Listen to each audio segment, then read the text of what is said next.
जिल्हा परिषद निवडणुकांच्या आधी पालिका निवडणुका होतील अशी शक्यता आहे। महापालिका निवडणूक ही 15 ते 20 डिसेंबर या दरम्यान जाहीर होण्याचा अंदाज आहे। जिल्हा परिषद निवडणुकीबाबत आरक्षणाचा मुद्दा उपस्थित झालेला आहे।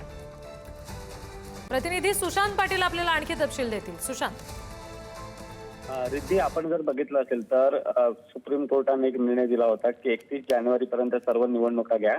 मात्र अचानक एक पेच निर्माण झाला होता की काही ठिकाणी 50%च्या वर जे आरक्षण गेलं होतं त्यामुळे आता खरा पेच निवडणूक आयोगाकडे उभा राहिला होता। मात्र आपण जर बघितलं असेल तर जिल्हा परिषद आणि पंचायत समिती निवडणुका ज्या आहेत तिथेच आरक्षणाचा पेच निर्माण झालेला आहे। महानगरपालिका ज्या 29 महानगरपालिका आहेत त्यातल्या जवळपास 27 महानगरपालिकांचा पेच नाहीये।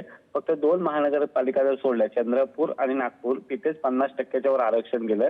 त्यामुळे ही निवडणूक घेणं अतिशय सोपं आहे, लवकर होऊ शकते। 2 महानगरपालिकाचं जे आरक्षण गेलंय ते सोडवणं सोपं आहे आणि याचमुळे कुठेतरी जिल्हा परिषद निवडणुकीच्या आधी महानगरपालिकाच्या निवडणुका होऊ शकतात, आपल्याला अशी खात्यातल्या सूत्रांकडून माहिती मिळते। आणि त्यामध्ये जर ही निवडणूक झाली तर 15 ते 20 डिसेंबर दरम्यान ही निवडणूक जाहीर होण्याची शक्यता आहे। त्यामुळे अर्थातच आपण जर बघितलं असेल तर 8 तारीख पासून हिवाळी अधिवेशन जे आहे ते सुरू होत आहे आणि 8 कामकाज सल्लागार समितीची बैठक आहे।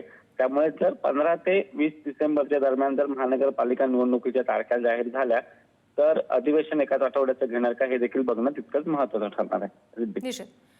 प्रतिनिधी सुशांत सावंत आपल्याला तपशील देत होते। धन्यवाद सुशांत माहितीसाठी।